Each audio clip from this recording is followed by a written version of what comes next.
Assalamualaikum warahmatullahi wabarakatuh. Jumpa lagi dengan saya. Pada video kali ini, kita akan membahas tentang rotasi atau istilah lainnya adalah perputaran. Sebelum kita mulai membahas materi, di sini saya berharap setelah menonton video ini, kalian akan bisa menjelaskan konsep tentang rotasi, menyelesaikan masalah bangun datar dengan rotasi terhadap titik 0,0 dan sudut K, menyelesaikan konsep tentang dilatasi, menyelesaikan masalah bangun datar dengan dilatasi terhadap titik 0,0 dan skala K. Kalian pernah lihat kincir angin nggak? Atau naik wahana biang lala saat kalian pergi ke taman bermain? Jadi, pembelajaran kali ini sangat erat kaitannya dengan dua hal ini, teman-teman. Karena kita akan belajar tentang perputaran atau rotasi. Saat kita naik biang lala, tentunya kita akan berputar mengikuti arah putaran biang lala yang berpusat di titik tengah biang lala tersebut. Nah, biang lala ini merupakan salah satu contoh aplikasi konsep rotasi dalam kehidupan sehari-hari. Kalian bisa nggak menyebutkan contoh-contoh lain penggunaan rotasi dalam kehidupan sehari-hari?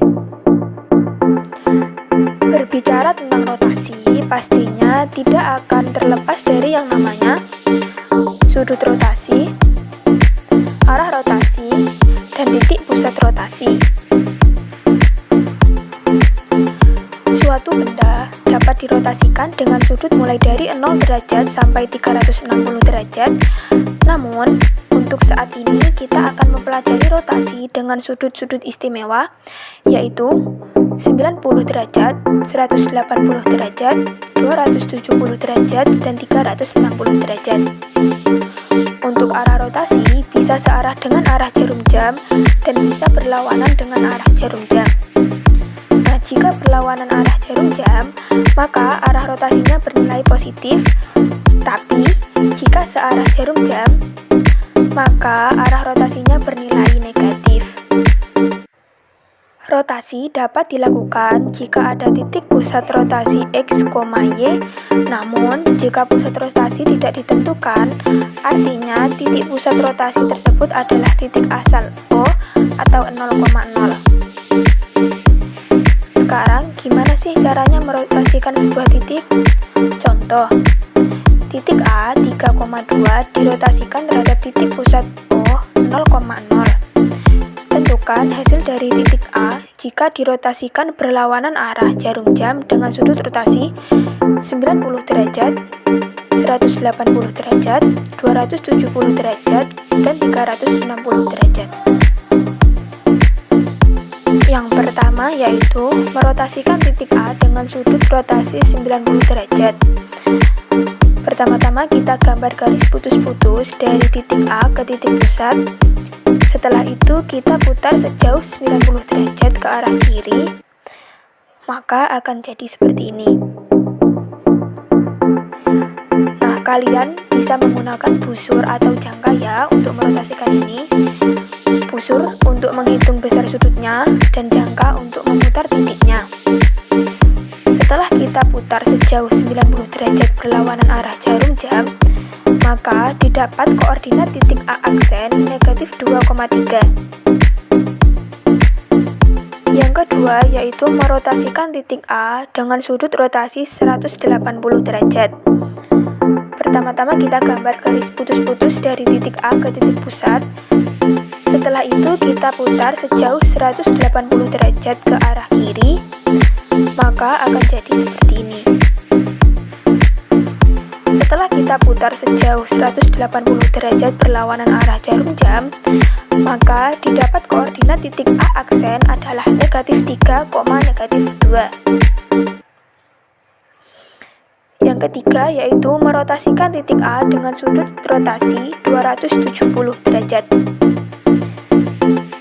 Pertama, kita gambar garis putus-putus dari titik A ke titik pusat. Setelah itu, kita putar sejauh 270 derajat ke arah kiri, maka akan menjadi seperti ini. kita putar sejauh 270 derajat berlawanan arah jarum jam, didapat koordinat titik A aksen adalah 2,-3.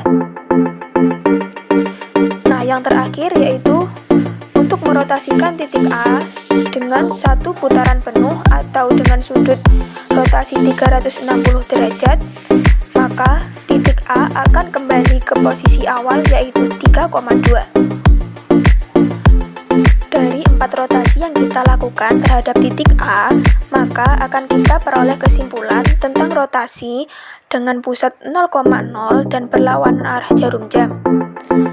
Untuk rotasi dengan 90 derajat, kita lihat susunan angka dalam kedua koordinat ini, di mana untuk titik koordinat bayangannya itu bertukar tempat antara absis dan ordinatnya, namun nilai absisnya jadi negatif.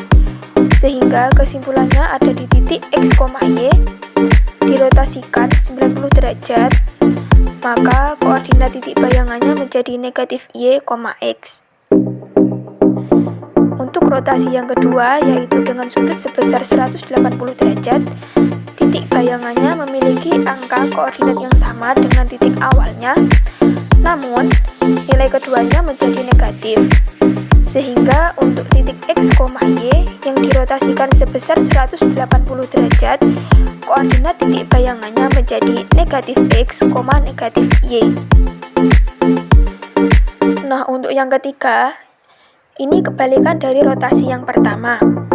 Koordinat titik bayangannya bertukar tempat antara absis dan ordinatnya, namun yang bernilai negatif adalah ordinat dari titik bayangannya. Jadi, untuk rotasi titik X, Y yang dirotasikan sebesar 270 derajat, titik bayangannya adalah Y, negatif X. Yang keempat ini kita dapat simpulkan untuk rotasi satu putaran penuh atau 360 derajat, maka titik yang akan dirotasikan kembali ke posisi awal, sehingga koordinat titik awal dari bayangannya akan sama. Yang selanjutnya kita akan membahas tentang dilatasi atau istilah lainnya adalah perkalian. Dilatasi atau perkalian adalah proses mengubah ukuran suatu bangun dengan faktor skala tertentu. Jadi, dengan dilatasi, suatu bangun bisa mengalami pembesaran atau pengecilan ukuran. Untuk menemukan dilatasi, perlu adanya faktor skala, yaitu ukuran pembesaran atau pengecilan dari bangun asli, dan juga pusat dilatasi. Nah, kali ini kita bahas pusat dilatasinya yaitu titik O atau 0,0. Cara melakukan dilatasi terhadap suatu titik X, Y dengan faktor skala K dan pusat dilatasi 0,0 itu sangat mudah. Kita tinggal mengalihkan faktor skalanya dengan absis dan ordinat titik yang akan didilatasi, yaitu titik KX, KY. Yuk kita simak penjelasannya. Misalkan ada persegi panjang ABCD akan didilatasi dengan faktor skala 2 dan pusat 0,0. Nah, pertama-tama kita cari terlebih dahulu hasil dilatasinya dengan mengalihkan setiap titik sudut dengan faktor skalanya. Titik A 0,0 kita kalikan dengan 2, hasilnya akan tetap 0,0, sehingga titik A aksennya tidak berubah. Titik B 0,2 kita kalikan dengan 2, maka hasil B aksennya adalah 0,4. Titik C 4,2 kita kalikan 2, hasilnya menjadi titik C aksen adalah 8,4.